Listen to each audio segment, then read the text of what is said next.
When Thomas Miller planted 5 fruit trees along the edge of his small farm, the entire town thought he had lost his mind. His neighbors couldn't understand why he was wasting good farmland on trees that wouldn't produce much for years. One farmer laughed and shouted across the fence, "By the time those trees give you anything, you'll be too old to enjoy it."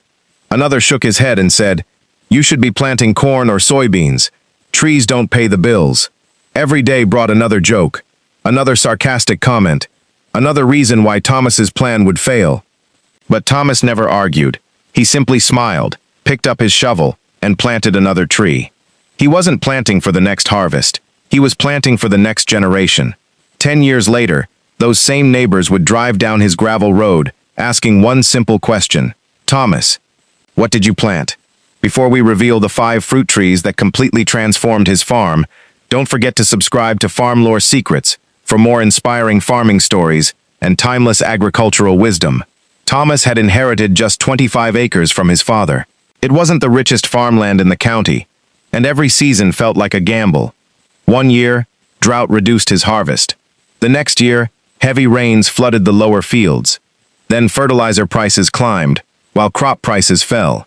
No matter how hard he worked, it always seemed like he was starting over. One evening after another disappointing harvest, Thomas sat on the porch beside his grandfather, an old farmer who had spent his entire life working the same land. The old man looked across the fields before quietly saying, "Crops feed you for a season. Trees feed families for generations." Those words stayed with Thomas. Over the following months, he studied old farming books, visited historic orchards, and spoke with experienced growers. He discovered that many fruit trees could continue producing for 50, 70, or even 100 years with proper care. That's when he realized something. Most farmers plan for next season. Very few plan for the next 50 years. So that winter, Thomas ordered 5 carefully chosen fruit trees. The first was the American persimmon. His neighbors laughed even harder. "A persimmon?" Jack asked. "Nobody around here plants those anymore." Thomas simply smiled. The first few years tested his patience. The tiny tree hardly seemed to grow, and every time Jack passed by, he found another joke to tell. "I've harvested 3 corn crops while you've been growing 1 stick," he laughed. Thomas never responded. He watered the tree during dry spells, spread mulch around its base, and pruned it carefully every winter. Above the ground, very little seemed to change. Below the surface, the roots were growing deeper every season. Then came one of the worst droughts the county had ever experienced. Cornfields turned brown. Soybeans withered under the scorching sun. Farmers watched months of hard work disappear before harvest. But Thomas noticed something remarkable. His young persimmon tree remained green. Its deep roots reached moisture hidden far below the dry surface. When autumn arrived, the branches were covered with glowing orange fruit. While many families struggled after poor harvests, Thomas's family enjoyed fresh persimmons, homemade bread, jams, and dried fruit for the winter. Jack couldn't believe it. "I never thought that tree would survive," he admitted. Thomas handed him a ripe persimmon. After one bite, Jack's eyes widened. "I had no idea they tasted this good." Thomas smiled. Most people don't. But the persimmon wasn't the only surprise waiting in the orchard. Just a few rows away stood another tree that everyone had mocked for a completely different reason. It was the mulberry. "If you plant that thing," one neighbor joked, "everything you own will turn purple." They weren't entirely wrong. Mulberries do stain your hands. They stain your clothes. Sometimes they even stain the ground beneath the tree. But Thomas wasn't worried about a little purple juice. He was thinking about abundance. Within a few years, the mulberry became one of the busiest places on the farm. Bees buzzed through its branches every spring. Birds gathered each morning before sunrise. Butterflies filled the air. The tree wasn't just feeding people. It was bringing life back to the entire farm. Thomas's children loved visiting during berry season. Every morning they ran outside carrying little buckets, returning an hour later with purple fingers, purple smiles, and baskets overflowing with sweet berries. Mary baked pies, made homemade jam, froze berries for smoothies, and dried others for winter snacks. Soon the tree produced far more fruit than the family could eat. Rather than let it go to waste, Thomas placed baskets of fresh mulberries beside the road with a handwritten sign that read, "Fresh picked today." At first, only a few people stopped. Then word spread. Families began driving from nearby towns just to buy fresh mulberries. The tree everyone had laughed at was quietly creating another source of income. One afternoon, Jack walked over carrying an empty basket. "I guess I owe you another apology," he said. Thomas laughed. "For what this time?" Jack pointed toward the mulberry tree. "I thought it would only make a mess." Thomas handed him another basket of berries. Sometimes the sweetest things in life are a little messy. Jack drove home that evening with more than a basket of berries. He carried something far more valuable, a new way of thinking. For the first time, he realized that Thomas hadn't been trying to win a single season. He had been building something that became stronger every year. The following spring, Thomas's third tree began to bloom. It was a pear tree. Unlike the fast-growing mulberry, the pear demanded patience. Year after year, Thomas carefully pruned its branches, protected its blossoms from late frosts whenever he could, and trusted the process.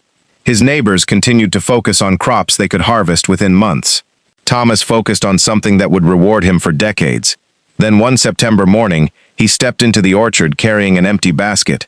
The pear tree was covered with beautiful golden fruit. He picked one, polished it on his shirt, and took a bite. It was crisp, sweet, juicy.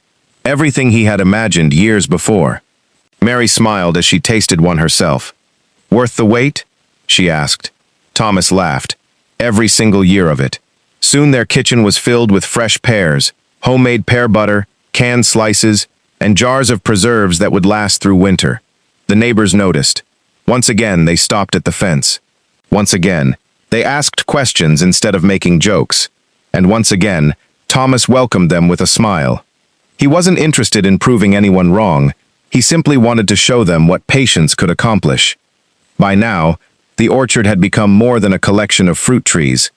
Bees buzzed through the blossoms every spring. Birds nested in the branches.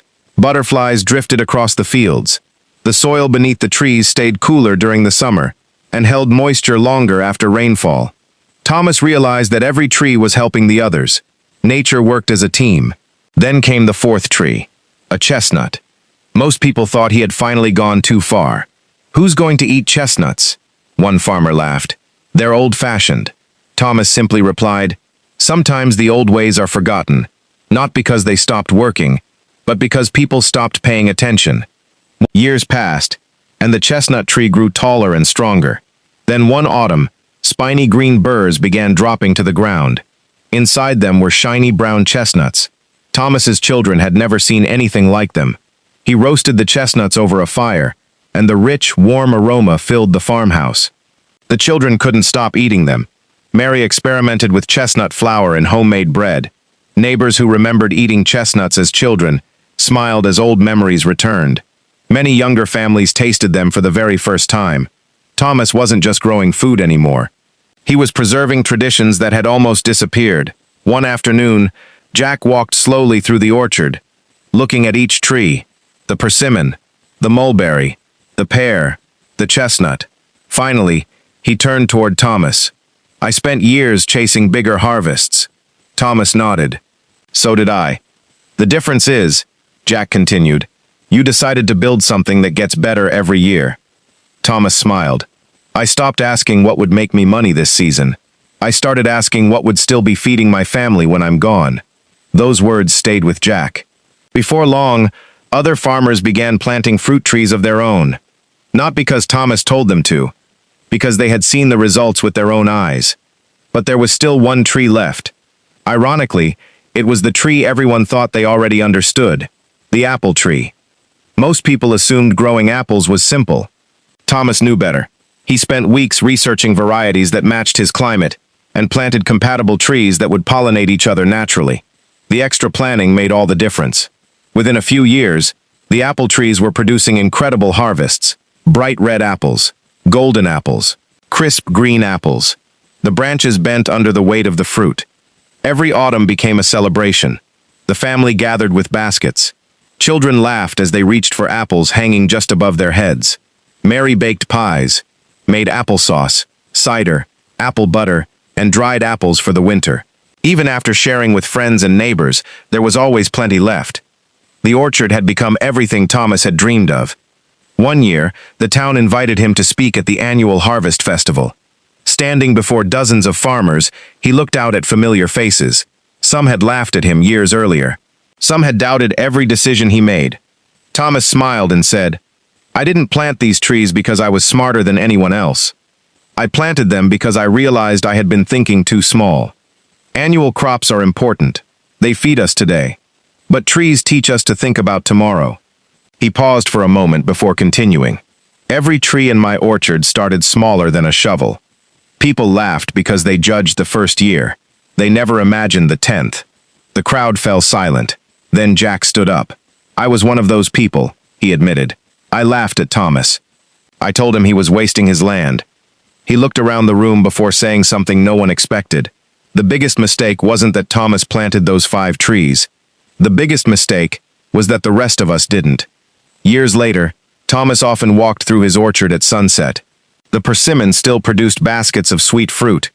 The mulberry buzzed with birds and bees. The pear tree bloomed faithfully every spring. The chestnut tree dropped its nutritious harvest every autumn. The apple trees continued to feed family, friends, and neighbors. 5 trees. 5 simple decisions. A lifetime of rewards. If there's one lesson from Thomas's story, it's this. The greatest investments aren't always the ones that pay the fastest. Sometimes, the most valuable things in life require patience, consistency, and faith in the future. The tree you plant today may not change your life overnight, but years from now, it might provide shade for your children, food for your grandchildren, and inspiration for everyone who once doubted you. So, which of these 5 fruit trees would you plant first? Let us know in the comments below. If you enjoyed this story, don't forget to like this video, subscribe to Farm Lore Secrets, and turn on notifications for more inspiring farming stories and timeless agricultural wisdom.